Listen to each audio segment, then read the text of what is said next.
어떻게 해요?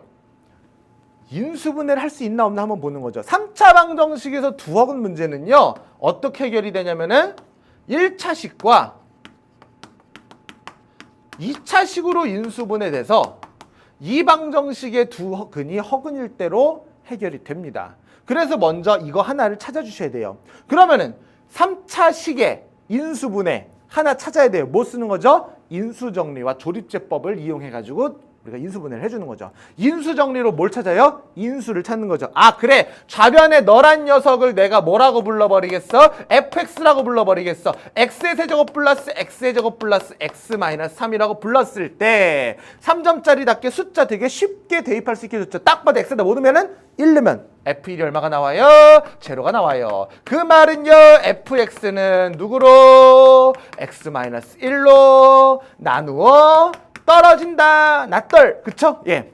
나눠 떨어져요. 그러면 여기서 fx가 얘로 x-1로 나눠 떨어지니까 얘를 요 fx라는 식을 x-1로 나누는 나눗셈을 해줘야죠. 나눗셈을 하는 우리가 원리가 뭐예요? 쉽게 하는 방법이 조립제법이죠.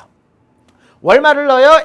fx의 개수 1, 마이너스 3을 넣고 x-1로 나누기 위해서 얘가 0이 되는 1을 넣어주면 1, 짜잔, 1, 짜잔, 더해주면 2, 짜잔, 2 더해주면 짠, 짜잔, 3 자, 그죠? 그럼 우리 fx가 x-1에 x제곱 마이너스 플러스 2x 플러스 3으로 인수분해가 되죠. 해서 쟤를 다시 한번 써보면 x-1에 x제곱 플러스 2x 플러스 3 3차 방정식이 이렇게 인수분해가 되는 거죠. 그럼 여기서 두 허근은 여기서의 근은 x가 1이잖아요. 뭐예요? 얘는 실근이니까 우리가 원하는 건 허근이라고 해요. 님 말고 여기서 나오는 허근을 원하고 있다. 그럼 여기서 즉 문제는 x제곱 플러스 2x 플러스 3은 0의 두 허근이 뭐다? 알파와 베타인데 거기에서 뭘 구해주세요? 알파 마이너스 1에 베타 마이너스 1을 구해주세요 라는 문제가 되는 거죠. 그쵸? 자, 그럼 여기서 근각계수한계 쓰고 싶은 충동이 막 들죠? 근각계수한계에 의하면은 알파 플러스 베타는 얼마가 나와요? 1분의 2에 마이너스 붙여서 마이너스 2. 그리고 알파 베타는 뭐가 나와요? 1분의 3이 돼서 3으로 나오는 거죠. 그러면 얘를 이제 뭐 해주시면 돼요? 파워 전개. 전개해 주시면은요. 알파에다가 베타에다가 마이너스, 알파에다가 마이너스, 베타에다가 플러스 1인데요. 얘네 보니까 알파 플러스 베타의 꼴로 만들기 위해서 묶어주고 싶은 욕구가 짠! 그럼 우리의 알파 베타는 얼마? 3. 알파 플러스 베타는 얼마? 마이너스 2 더하기 1 해서 얼마? 6으로 해결이 되십니다. 해서 여기서 알파 마이너스 1에 베타 마이너스 1을 구하는 원리의 첫 번째 원리가 바로 얘입니다. 선생님, 첫 번째 원리라는 건 뭐예요? 두 번째 원리도 있긴 한데요. 물론 이 문제는 너무나 간단하게 전개해주면 알파 플러스 베타, 알파 베타가 보이기 때문에 이렇게 대입해서 푸는 게 더 쉬운 풀이긴 해요. 그런데 다른 방법으로 보는 안목도 기르고자 또 다른 방법도 한번 소개를 하면은요. 우리가 x제곱 플러스 2x 플러스 3은 0의 두 실근이 x 마이너스 알파 베타라는 건 얘가 x 마이너스 알파에 x 마이너스 베타로 인수분해 된다는 뜻이거든요. 근데 우리가 지금 원하는 게 뭘 계산해 달라는 거예요? 알파 마이너스 1에 베타 마이너스 1. 알파 베타에 똑같은 수를 뺐죠. 그럼 여기서 가만히 보면은 여기서 얘랑 똑같이 마이너스 한 번씩 두 번 곱해주면 플러스니까 똑같은 식이 되죠. 그래서 얘를 어떻게 쓸 수 있느냐? 1 마이너스 알파에 1 마이너스 베타로 쓸 수 있어요. 보이시나요? x자리에다 뭐 넣은 거예요? 1 넣은 거예요. 그럼 x자리에다 1을 넣은 식이니까 그럼 여기에다가 요 식에다가 뭘 넣으면 돼요?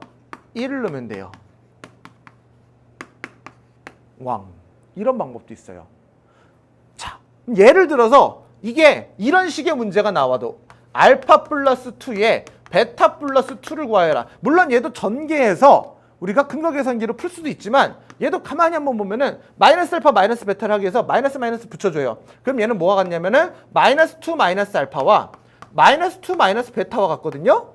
그럼 여기서 이 자리가 누구예요? 마이너스 2가 있죠. 그럼 여기에 식에다 뭐 대입한 것 같다고요? 마이너스 2를 넣은 것 같다고요. 그럼 마이너스 2의 제곱 플러스 2 곱하기 마이너스 2 그리고 더하기 3이 돼요. 4 빼기 4는 사라지고 얼마?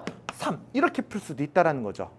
아, 2차 방정식의 근에 대해서 두 근 알파 베타에 대해서 알파 플러스 상수, 베타 플러스 상수, 혹은 알파 마이너스 상수, 베타 마이너스 상수 형태는 이런 아이디어를 통해서 그냥 처음에 주어진 요 2차식에다가 숫자를 다이렉트로 대입해서 해결하는 아이디어도 생각해 볼 수 있다라는 거예요. 다시 한번 얘기하지만 우리가 지금 이 문제는 익숙한 풀이법, 바로 뭐?